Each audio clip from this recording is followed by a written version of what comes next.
Priatelia, včera večer som si vypočul komplet celé súdne pojednávanie ohľadom Daniela Bombica, čiže Daniela Kollára, a musím pochváliť právneho zástupcu Davida Lintera za úvodnú reč, nielen čo sa týka súdnych rozhodnutí použitých z rozličných krajín v podobných prípadoch ako Bombicových, ale najmä štilizácie reči, ktorú musel pochopiť aj človek bez právneho vzdelania.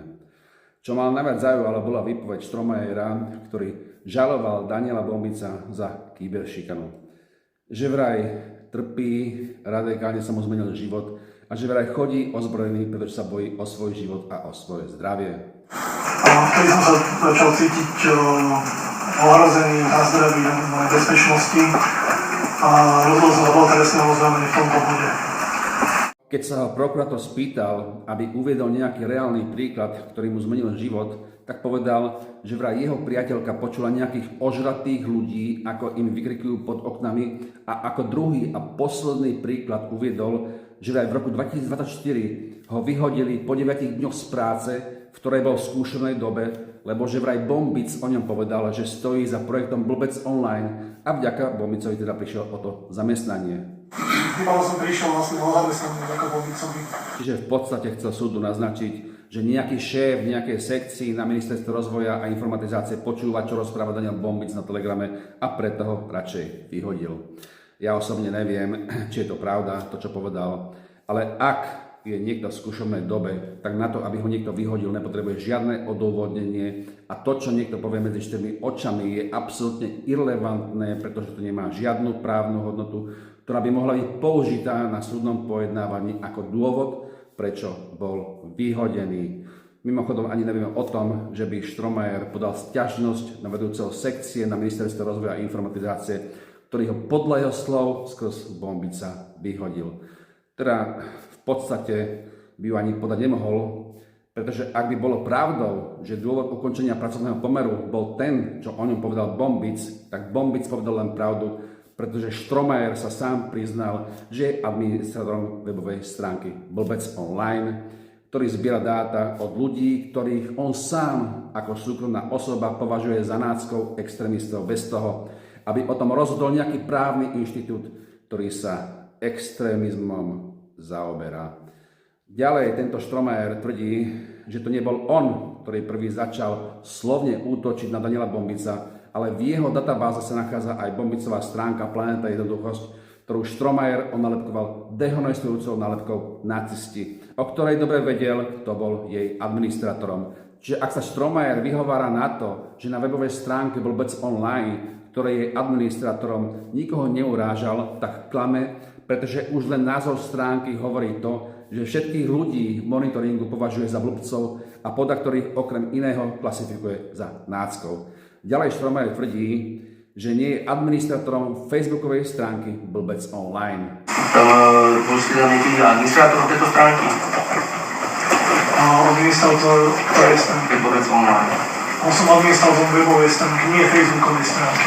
Lenže keď idete na webovú stránku Blbec online, tak tam nájdete tlačítko na facebookovú stránku, ktorá vás prepojí na facebookovú stránku Blbec online, o ktorej tvrdí, že nie je administrátorom. Hovorí to preto, pretože Bombic tvrdí, že so šikanou voči nemu začala práve táto facebooková stránka, ktorej podľa Bombica je administrátor Štromajer.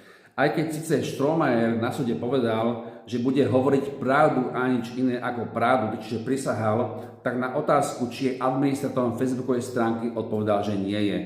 Som administrátorom webovej stránky, nie facebookovej stránky. Lenže alternatíva jeho možnej výhovorky môže byť aj tá, že na to, aby niekto písal statusy, nemusí byť bezpodmienečne administrátorom, ale môže byť napríklad aj moderátorom, ktorý má tie isté práva ako administrátor, čiže môže zverejňovať statusy ako administrátor. Čiže je úplne legitímne sa domnievať, že aj moderátor so všetkými právami ako administrátor môže byť považovaný za administrátora, aj keď síce administrátorom nie je. Nasvedčuje tomu aj fakt, že práve na tejto facebookovej stránke Blbec online sa ohľadom programácie softveru webovej stránky Blbec online vyjadruje v prvej osobe jednotného čísla, kde napríklad píše maj 2022 udalosť na Ukrajine má hackli dať dokopy hlavnú verziu projektu. Apríl 2022 Vylepšil som presnosť detekcie. 17. marec 2022. Vďaka prebiehajúcej apokalypse som prefixoval pár bugov. December 2019. Práve som nasadil Blbec online verzia 2.5. Júl 2019. Posledné mesiace som riešil hlavné výkon stránky. Október 2018. Dnes som opravil pár bugov. Január 2018. Posledné dni som sa rýpal vo vnútornostiach našich systémov a vylepšoval, čo sa dalo. Január 2018. Stránku som trošičku redizajnoval, zoznam blbcov by mal byť a tak ďalej a tak ďalej. November 2017. Prepracoval som takmer celú architektúru a vylepšil technologické pozadie. November 2017. Dokončil som prvotnú podobu dashboardu stránok v appke. A ten najzaujímavejší je z oktobra 2017, kde píše: spomínam, ako sa ma v lete redaktor denníka M pýtal, čo by sa stalo, keby som indexovanie zapol a vylepšil SEO. Čiže už len z toho vyplýva, že ten, kto píše statusy na Facebookovú stránku Blbec online, je osoba, ktorá je aj zároveň programátorom toho softveru, ktorého programátorom je práve Strohmayer. A keďže Strohmayer o sebe tvrdí, že na tej webovej stránke programoval software Blbec online, ktorá je dokonca aj administrátorom, tak je úplne normálne sa domnievať, že sa jedná o tú istú osobu. A ďalšia vec ohľadom sloganu, ktorý má napísaný na jeho bývalom osobnom profile, čiže ich má viac, v ktorom má napísané robím ľuďom problémy za peniaze, tvrdí, že ten slogan tam má napísaný preto, lebo niekde, kde pracoval predtým, robil problémy a aj tak mu za to zaplatili. Čiže už len pre tento jeho slogan by som ho videl z práce skôr, ako by nastúpil, pretože problémového človeka nezamestná nikto. Teda len idiot. Mimochodom, Strohmayer je, keď nie autorom, tak spoluautorom knihy Názor bol vymazaný, ktorej link na jeho kúpu je priamo uvedený na webovej stránke Blbec online, v ktorom zhrania všetky odstranené statusy, ktorého cieľom bolo zosmiešniť Ľuboša Blahu a v zápäti na tom aj zarobiť. Čiže v podstate by sa dalo povedať, že Strohmayer robí ľuďom problémy za peniaze naozaj. A práve preto to, čo som vám teraz povedal, je úplne logické sa domnievať, že aj keď Strohmayer sa cíti obeťou šikany, tak tej istej šikany, ktorú vedome vyprovokoval práve on, pretože človek, ktorý prostredníctvom programácie softvéru Blbec online vedome nálepkuje ľudí náckami, fašistami, extrémistami, musí znášať také isté verbálne útoky, aké on sám šíri, ba dokonca väčšie, pretože nálepkami bezoprávnene kriminalizuje ľudí.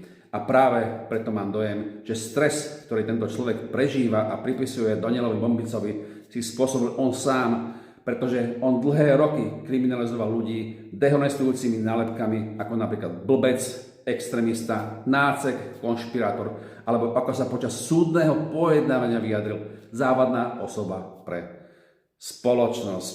Priatelia, to je bolo všetko a všetkým prajem príjemný zvyšok večera. Majte sa krásne. Čaute.